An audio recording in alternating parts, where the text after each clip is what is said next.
They whispered behind her back at parent meetings, too soft, too strange, too quiet for their children. One even laughed when she walked in with worn shoes and ink-stained fingers. The rumors spread. What could she possibly teach anyone?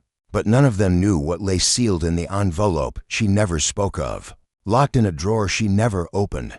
Until one morning, the principal walked into the assembly, holding a box marked with a national seal. And as the citation was read aloud, the room forgot how to breathe. Let me know when you're ready for part 2.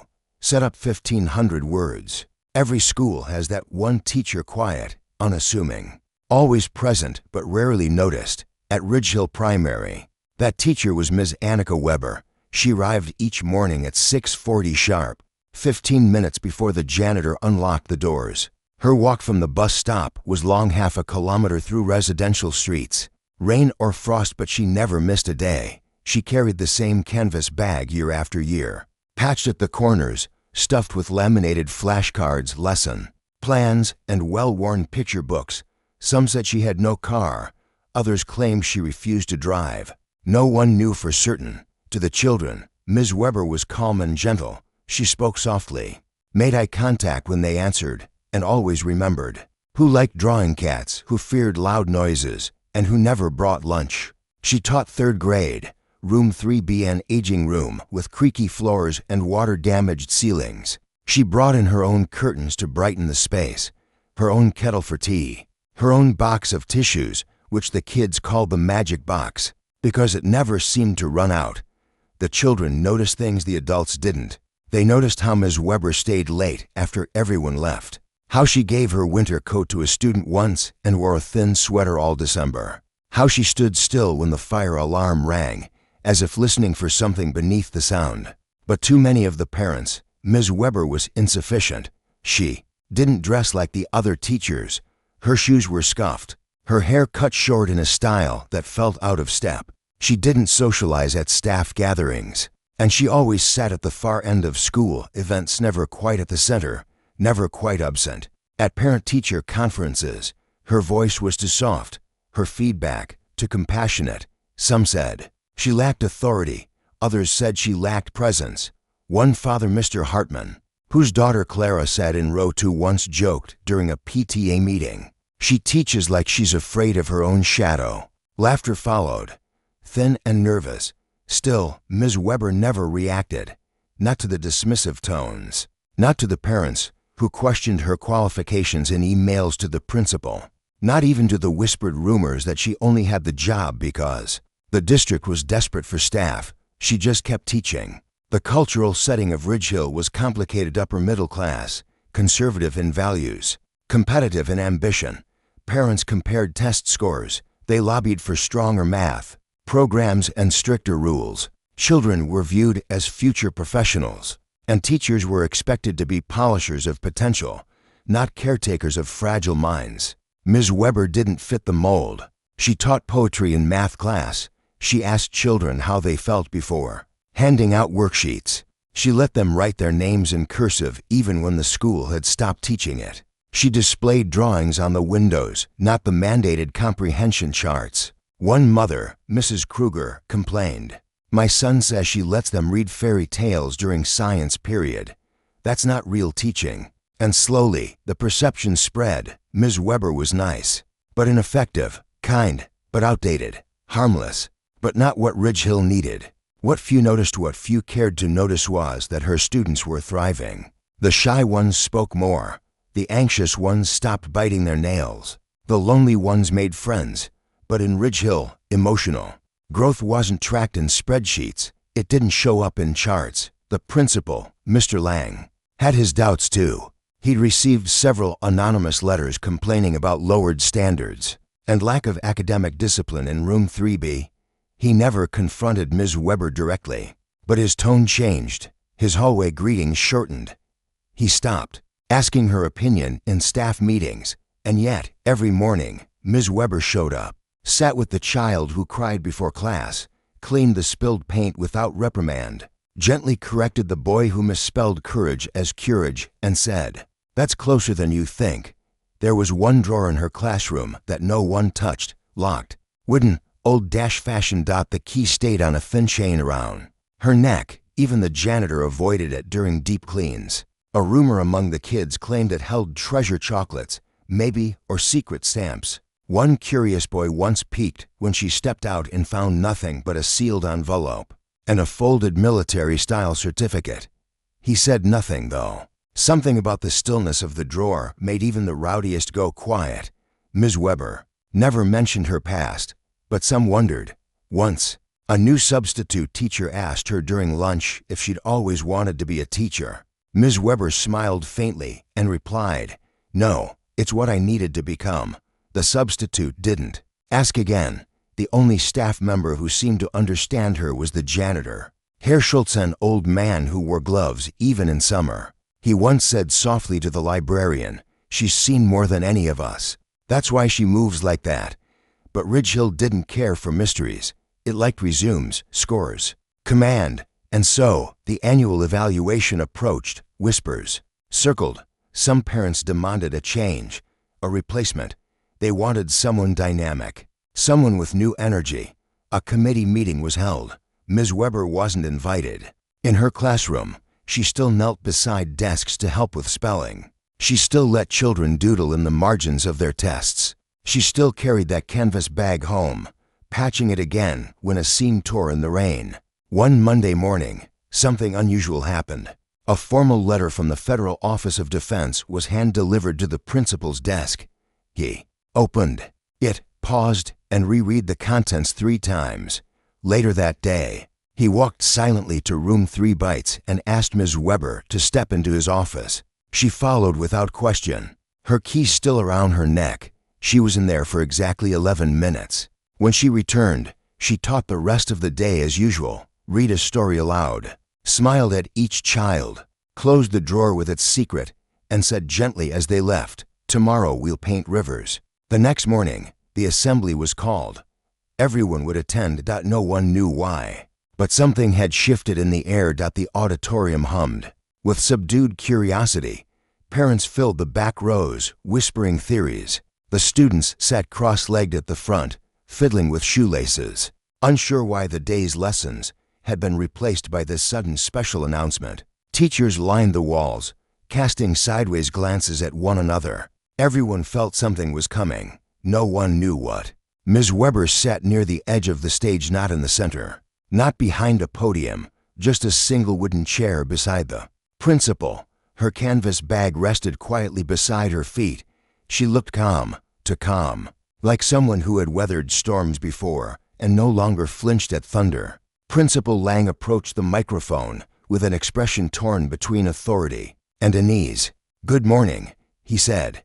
"Thank you all for attending on short notice. Today, we honor one of our own, someone who, for many years, has served our school with quiet dedication and profound care." A few parents exchanged puzzled looks. A few teachers straightened up. "As many of you know," he continued, "Ms. Annika Weber has been a member of our teaching faculty for nearly 12 years. But what most of us didn't know, what she has never sought recognition for, is what she did before she entered this profession." He gestured off stage. 2 uniformed officers stepped into view, one in navy dress blues, the other in olive green. One held a velvet box. Ms. Weber stood, and the auditorium fell silent. The officer in blue stepped forward. Ms. Annika Weber, former lieutenant colonel of the German Armed Forces, served with distinction in multiple international humanitarian operations and post-conflict reconstruction zones. She received 2 citations for valor, a commendation for hostage negotiation under duress, and the Silver Cross of Merit for her work evacuating civilians. During the Syria border crisis of 2007, the room held its breath. She never disclosed her history because she believed her service was complete, that her next duty was here in this school, among your children.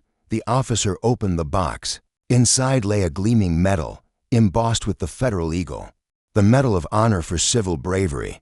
It had only been awarded a handful of times since the 1990s, always in cases of rare courage, always to those who placed others above themselves without asking for reward.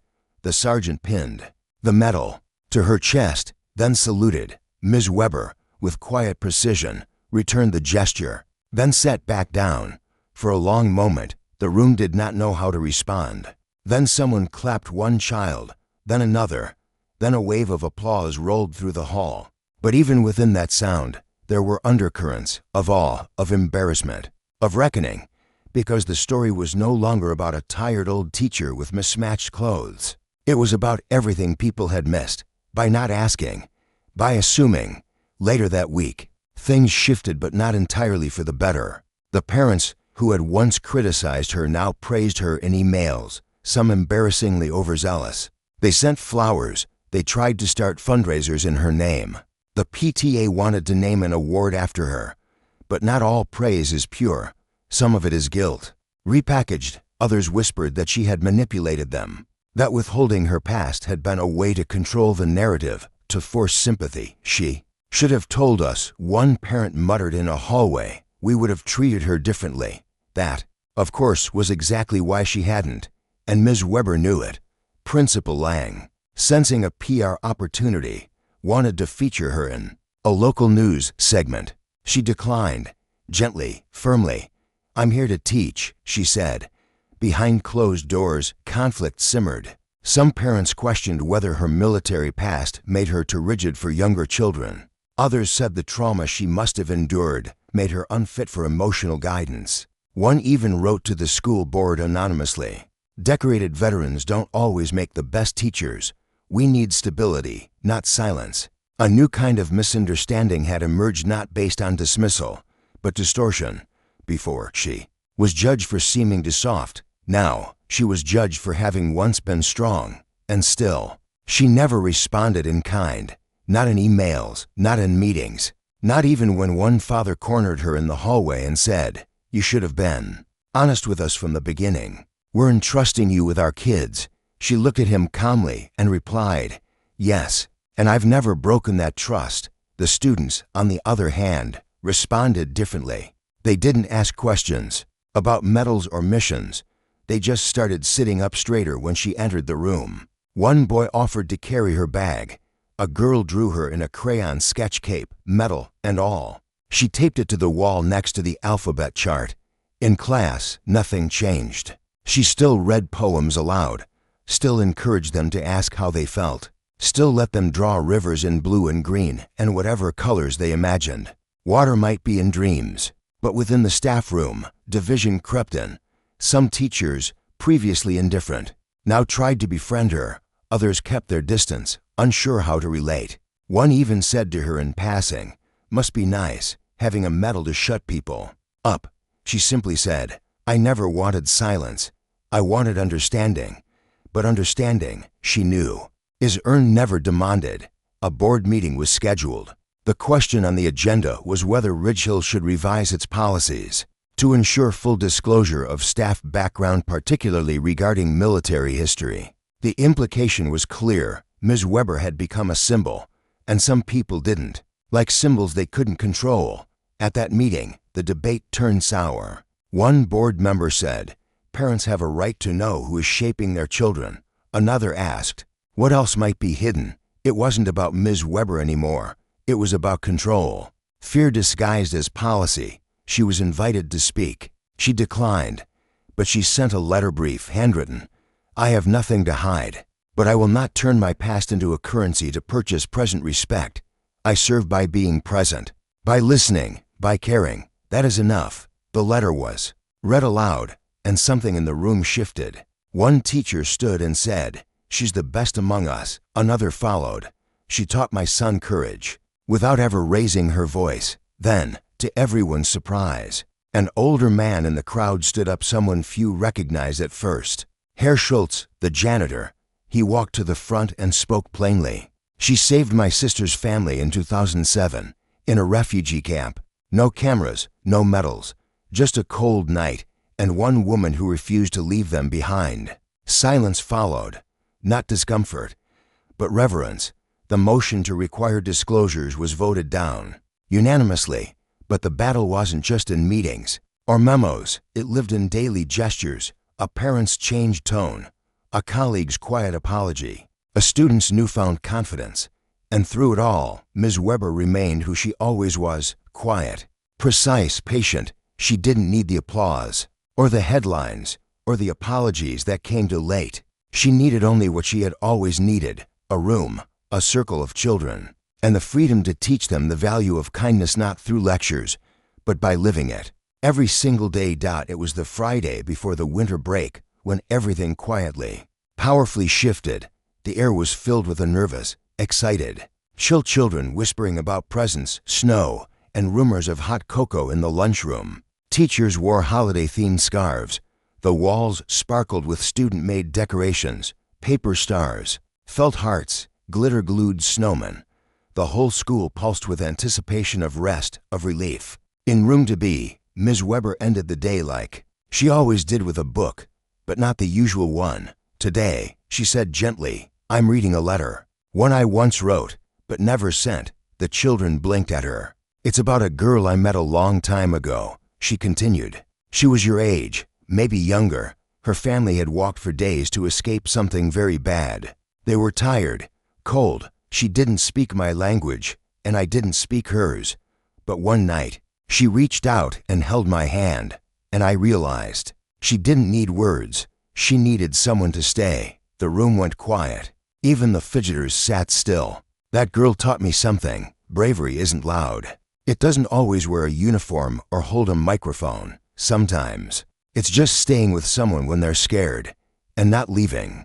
She folded the letter. That moment alone could have ended the story, but the real twist wasn't a reveal of warm medals or secret valor. It was what happened next, because that little girl Lena was now a mother, and the following Monday, she walked through the school doors. Nobody knew her name yet. She just moved to the area, quiet woman, wore a scarf over her hair, held her daughter's hand gently. She came to enroll her child Elif in the 2nd grade. The registrar nodded, typing on her computer. "You'll be with Ms. Weber," she said. The woman froze. "Annika Weber?" The registrar nodded again.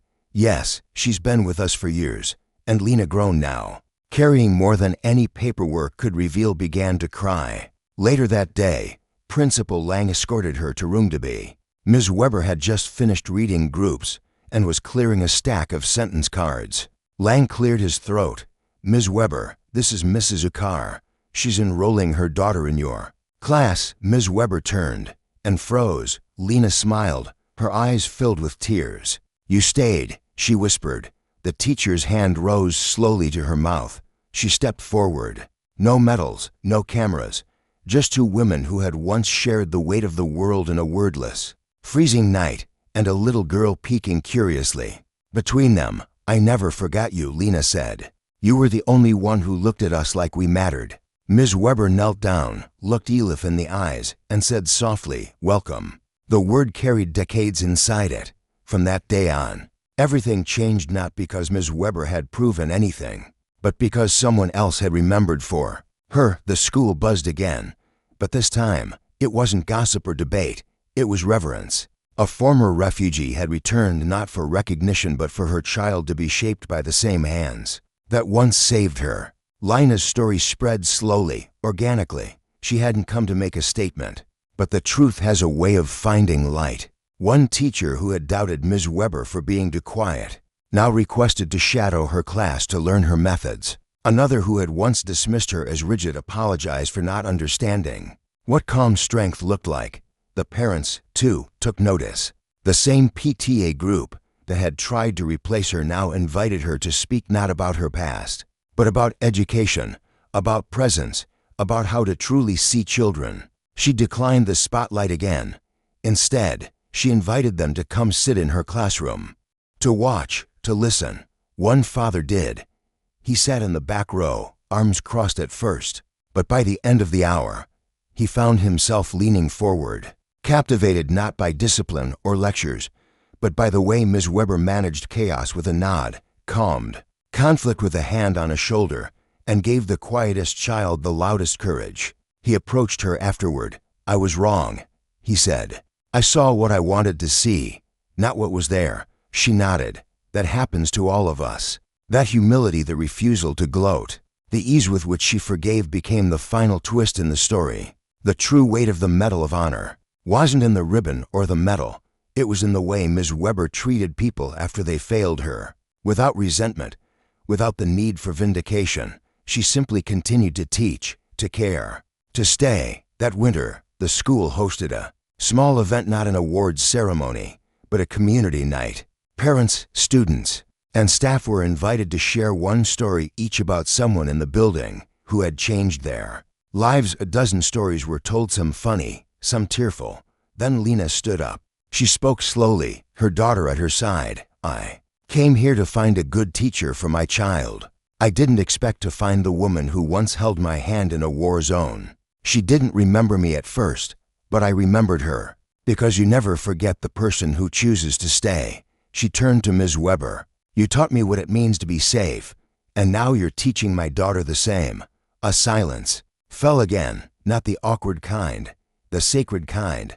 Ms. Weber remained seated. She didn't cry. She didn't speak. She just placed her hand over her heart, right where the metal usually rested, and nodded. That was all. That was enough. Because in a world quick to judge and quicker to forget, this was the real climax. Not that she had once been a war hero, but that she still was every day. In silence, in classrooms, in the way she stayed when no one else did. The snow fell heavier in the weeks that followed, blanketing the schoolyard in clean silence. The bitterness of early winter softened as hearts around Ms. Weber gradually thawed. Not through apology or dramatic reckoning, but through subtle gestures. Extra eyes in the hallway, shared thermoses of coffee in the lounge, soft acknowledgments that once would have seemed impossible. The principal made no grand speech. There was no assembly, no banners or public confession of fault. But one morning, Ms. Weber found her mailbox unusually full, not with administrative memos, but with handwritten notes, some from parents, some from colleagues, some anonymous. All of them shared something simple: a thank you, a moment they remembered, a kindness they now recognize had shaped their child or their view or their assumptions. I see now that you were never quiet. One note read, you were listening, and we were the ones making too much noise to notice. There were no official resolutions passed at the PTA, but the meetings became gentler. One mother who had once campaigned for Ms. Weber's removal now stood up during a discussion on school funding and said, we need to protect teachers like her because they protect our children in ways we don't always understand. Elif settled into room to be with ease. She was shy at first, uncertain of the new language, the strange rhythm of local kids. But Ms. Weber never pressured her. She paired her with students who had kindness in their bones. And slowly, Elif began to bloom. One afternoon, she raised her hand during quiet writing time. Ms. Weber walked over, crouched down. I want to write about my mama, Elif whispered. She says you're why I'm here. Ms. Weber smiled, a soft sadness in her eyes.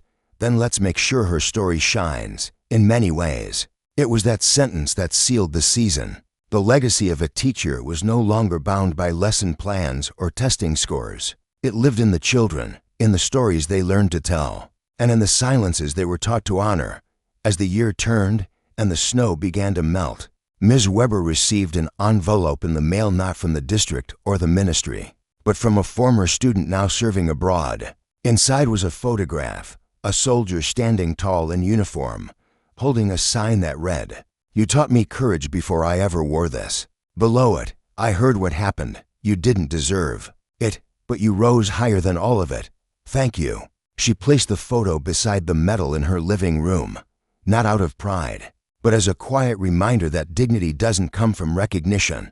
It comes from consistency. One day, a small ceremony was held in the local community center, not for Ms. Weber specifically, but to recognize educators and civil workers who had gone above and beyond. Ms. Weber didn't want to attend. She'd always believed that if you must be thanked for doing what's right, perhaps you weren't doing it for the right reasons. But Lena insisted. Sometimes, she said, the world needs to see you, not for your sake but for its own healing. So Ms. Weber went. When her name was called, the applause wasn't thunderous. It was steady, grounded, full of a quiet reverence, like people had learned to clap with more care. Some of the loudest voices from months prior now stood with hands over hearts, heads slightly bowed, not in shame, but in respect. She walked to the podium and said only this: "I stayed because someone once stayed for me. That's all." Then she returned to her seat, and that was the moment the redemption was complete. Not because those who wronged her had been punished, but because they had changed. In the weeks that followed, Ms. Weber made no radical changes to her teaching style. She still used the same gentle tone, still arrived early, still left a light on in her classroom window late into the dusk. But the students sat differently now, the parents saw differently, and the staff moved with more consideration, not out of fear, but out of recognition that greatness doesn't always shout. Sometimes it teaches multiplication.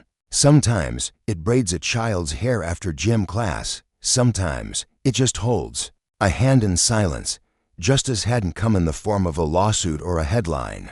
It came in the form of respect earned slowly, steadily, and irreversibly. That's what Ms. Weber left behind, not a legacy of victories, but of integrity, a quiet strength that outlasted the noise, a room full of children who would grow up knowing what dignity looks like when no one is looking. And maybe, years from now, one of them would see someone overlooked on a bus or behind a counter or standing alone and remember the lesson that sometimes the quietest people are carrying the heaviest truths, and they deserve to be seen. Sometimes the strongest voice in the room is the one that never raises itself. Ms. Weber didn't argue, didn't defend, she simply continued with dignity where others might have walked away, in a world quick to judge and slow to listen. She reminded us that real strength often looks like stillness, and that quiet courage can carry entire generations. If you've ever been overlooked, doubted, or dismissed but kept showing up anyway, this story is for you.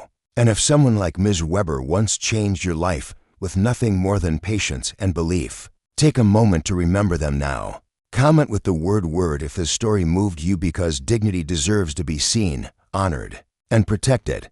And if you know someone carrying their quiet battles with grace, share this story with them. Sometimes that's all it takes to remind them they're not invisible. They matter.